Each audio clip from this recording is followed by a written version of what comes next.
What's up everybody? In today's video, we have the Mobile 7 and the Mobile 7 Pro. We have the RS4 Mini, but now the Dock 3 is here. The Osmo 360 has been spotted as the Action 6. The Pocket 3 is getting a hefty firmware update. And is the Mavic 4 getting Lidar or not? Is GoPro back in the 360 game? There's a ton to talk about. Let's jump in.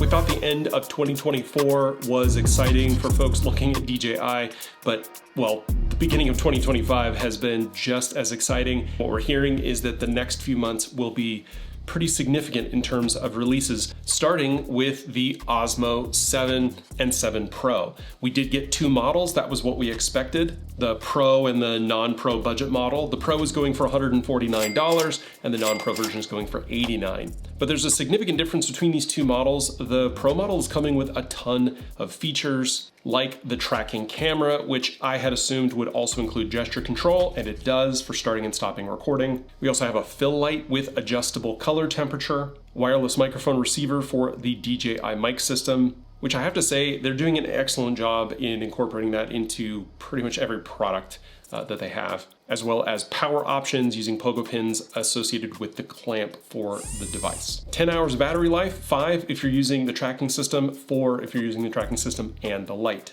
There's also a multifunction side dial that you can use to configure for either focus follow or for the light. Now that's using the DJI app. Obviously, if you're using your phone's camera app, it won't necessarily be compatible. They will have a MagSafe style adapter, though it will not be sold with this kit. It will be a separate purchase. Now, the budget model, the $89 model, does have the tripod stand that pulls out of the bottom, but it doesn't have the telescoping neck to extend for mega super selfie mode. It also doesn't come with a multifunction unit. It doesn't come with the side dial, but it still has the stabilization, which is, I mean, really the main reason that you'd be buying this thing. The Pro version has really all the cool stuff. And for $149, it seems like a pretty good deal. If you're a creator who is running and gunning or needs to just kind of put your camera up on a spot and kind of walk around, if that's the kind of content that you're creating, then this might be for you, especially if you're using your phone. Next, we have the RS4 Mini, coming in with the same payload capacity as the previous unit at 4.4 pounds. This is for smaller cameras. You're not probably going to want to put a Canon R3 on here. Even if you do have a smaller mirrorless camera, you're also going to want to look at your lens configuration. A lot of the newer lenses are a lot lighter for a lot of those mounts, but if you have older lenses, you might want to check to make sure. I know some of my lenses are 2 or 3 pounds just by themselves, especially if they are larger, glass, image stabilized, that sort of thing. I would feel comfortable putting the R5 on this, but I wouldn't pair it with like a 28 to 70 f2. It's not mini in the feature department, it's mini. They made it smaller for smaller cameras, but you can still do all the pro stuff with it. Auto locking motors make it really easy to kind of put this thing away and then put it into the field. It's got a 1.4-inch LCD, it's got a balance indicator on it, it's got an option for vertical mounting. It does have an additional clamp for phone, for smartphone capability if that's what you're going to be doing, and something like the Osmo Mobile 7 is not the direction that you want to go if you want to be able to switch back and forth between a mirrorless and a phone. But like the Mobile 7 Pro, it's coming with a tracking unit, which is also gesture controlled, and it can track you up to 10 meters away. It's got mounts for things like microphones, it's got a cold shoe, and it's got a handle that really lets you attach kind of anything that you would need. Again, still Pro, just for lighter cameras with lighter lenses. It's got a 13-hour runtime, which is pretty significant considering the size that we're dealing with here. This is a small device. It charges in a little under 2 hours, and if you need to quick charge it in 30 minutes, you'll get 5 hours of usability. Now by itself, it's $369, and then if you want that additional accessory handle, the briefcase handle, as well as the tracking unit, it's $459. That's the accessory combo. Now I have not used this gimbal. I cannot speak specifically to it, but I have used Ronin gimbals in the past. They are normally phenomenal, and DJI does a pretty good job of upgrading and updating, and I really like the tracking system. That's pretty cool and helpful, and the pricing seems competitive. And if this is something that you're interested in, I have links down below to the Osmo Mobile 7, the 7P, and the RS4 Mini. Those are affiliate links. If you want to help out the channel, go ahead and use those. Moving on to the Dock 3. I'm filming this on the 26th. You'll probably see this on the 27th, and we are expecting an event on the 27th. We got a teaser this week for the Rise to Any Challenge event. If you're not familiar with the dock system, they've been iterating on this over the last year or so. Basically, if you need to be able to position a drone in an environment where you kind of have to set it and forget it, this is the product for you in an enterprise situation. Think like firefighting, forest service, search and rescue type stuff. If you want to be able to deploy this on top of a remote location, you can basically have this thing on a mountaintop, and then within it lives a drone that can be fully charged and ready to go at all times. And the minute that you need to deploy it, it will open up and the drone will be launched. Now, what we don't know exactly is what would be improved in the Dock 3 versus the Dock 2 that we just got. It's pretty new. We'll see when the event happens, but the other thing that we're pretty sure of is that this new Dock 3 will be paired with the new Matrice Enterprise drone. Filing releases that we've seen and information that's available on X from folks like Igor Bogdanov indicate that the drone that we'll be getting with the Dock 3 will be the M4TD, which is probably, I think, going to be the Matrice 4 in a dock model. Again, the expectation is that the Dock 3 would be an improvement over the Dock 2 and that we would be getting a special dock version of the Matrice 4T. Moving a little further into the future, we now have seen both the Osmo 360 and now the Action 6 potentially in testing. Now, I've already talked a little bit about the potential of DJI getting into the 360 game. They do exceptionally well when they come into a new market, and I think that this is a market that they would be able to do really well with if they basically take an Action 5 and tape it to the back of another Action 5. Mock-ups and images that show us what this thing is gonna look like. It's a little squattier than I think most are expecting compared to the kind of candy bar look that we get from the Insta360, but I think that's okay for them to differentiate in that way. And I'm really excited to see what they're able to bring to the table because GoPro is gone from this market and Insta360 seems to really own this space. I think we need more competition here for sure. And more on GoPro at the end of the video if you're just a GoPro stan, like we will get to that. The Action 6 is in testing and the Action 5 has actually been really popular, especially as they've been releasing more firmware updates to unlock additional pro features like bitrate control, tone control for non-log shooting, and just general improvements that have made the camera better over the last few months since it was released. We don't know what an Action 6 would look like or if there would be an Action 6 and an Action 6 Pro, but the types of things that I would really like to see out of an Action 6 update is maybe a slightly larger sensor to something more like a 1/1.5 or 1/1.3, or even a 1-inch to compete with the Insta360 1R, higher resolution beyond 4K, and maybe slightly better battery life. I will say that one thing that DJI has done really well with all of their devices, again, is microphones. They keep including the DJI mic as a part of the kind of marketing ecosystem. Really, you can't lose there.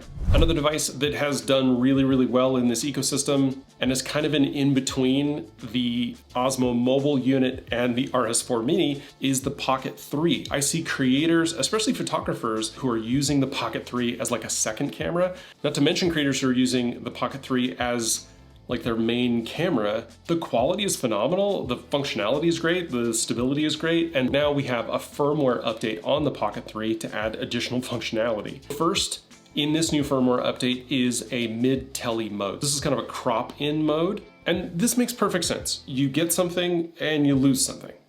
The sensor on that camera is large enough for them to be able to get a 4K signal, but also be able to stabilize within the sensor.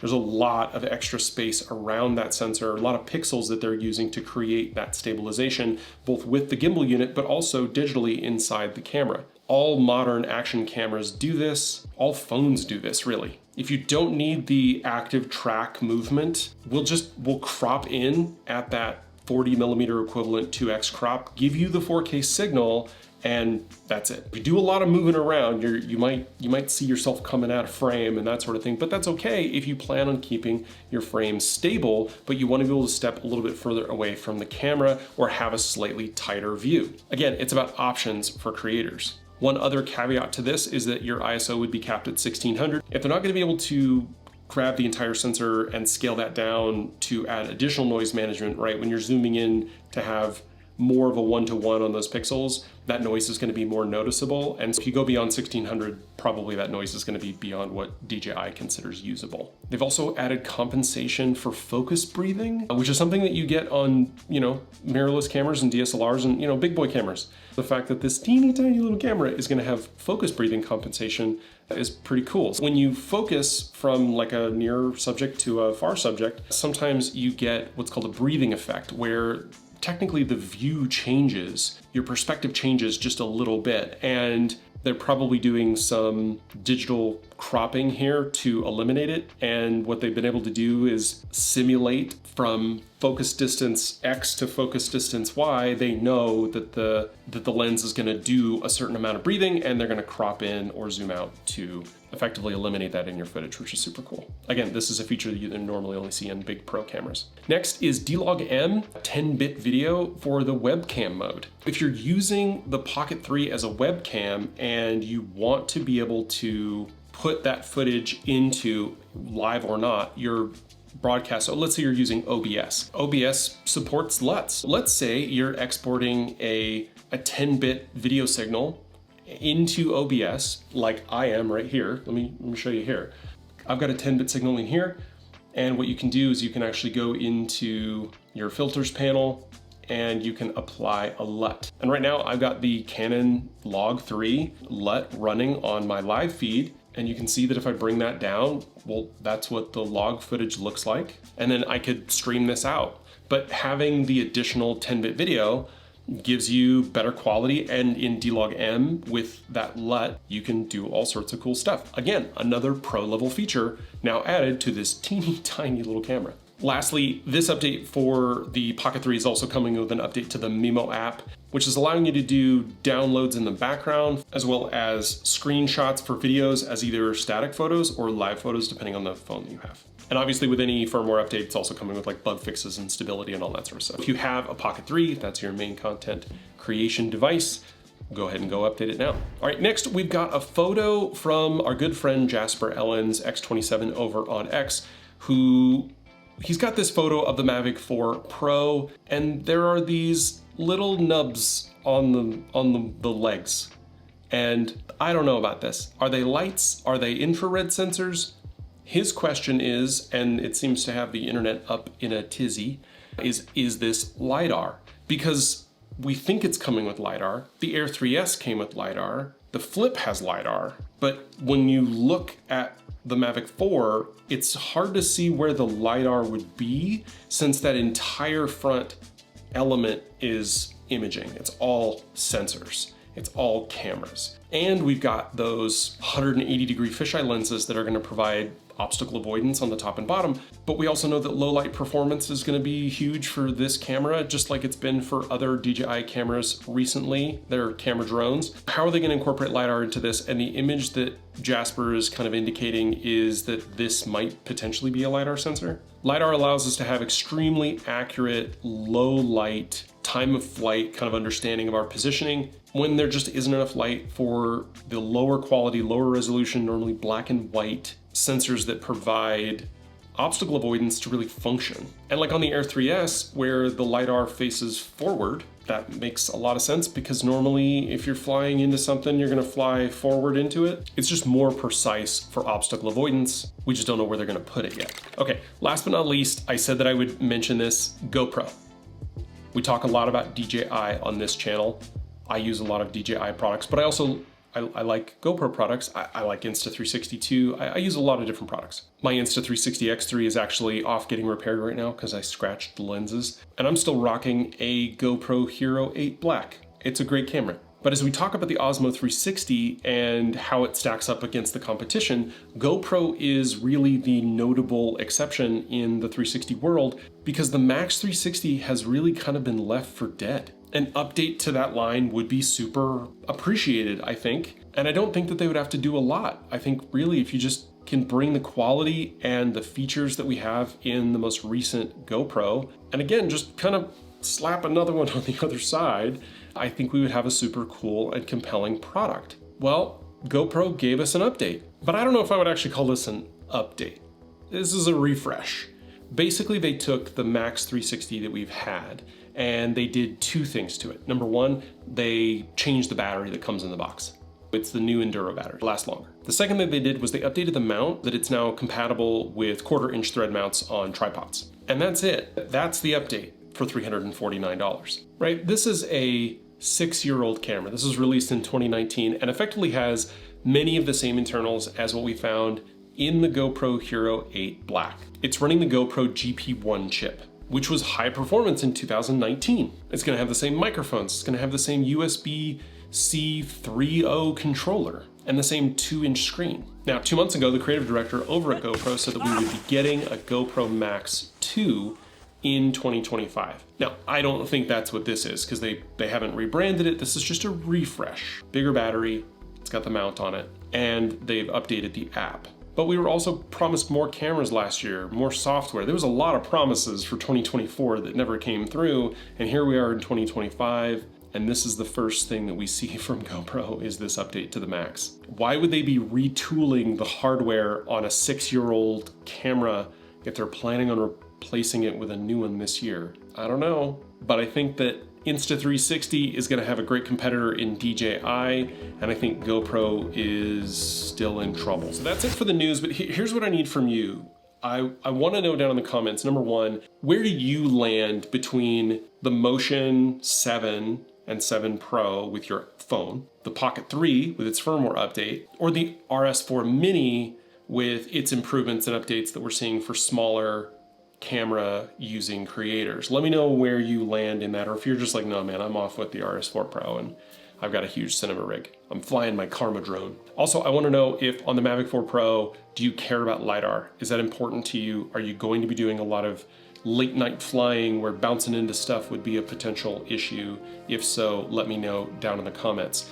Also, I still have my Instagram giveaway going. We are almost to 1,000 followers. Check out this short video here and comment down below once you've followed all those instructions. But I'm giving away a bunch of my gear that I get when I do reviews. And if you want some free gear, check out this video and follow those instructions. Also, I've got memberships available on the channel. Check those out down below, as well as links to all of my gear lists. That includes all the gear that I use here in the studio, all the gear that I use when I'm out filming, all the gear that I use when I'm out as a paid portrait and family photographer, and my 2025 essential kit for getting started as a photographer and videographer here in 2025. Those are Amazon affiliate links. I do get a little bit when you use those, but if you're looking for a free way to support the channel, obviously you can hit the subscribe button and you can hit the like button if you thought that this video was informative. I appreciate everybody who has stuck around. Thanks so much for watching, and I'll see you in the next one.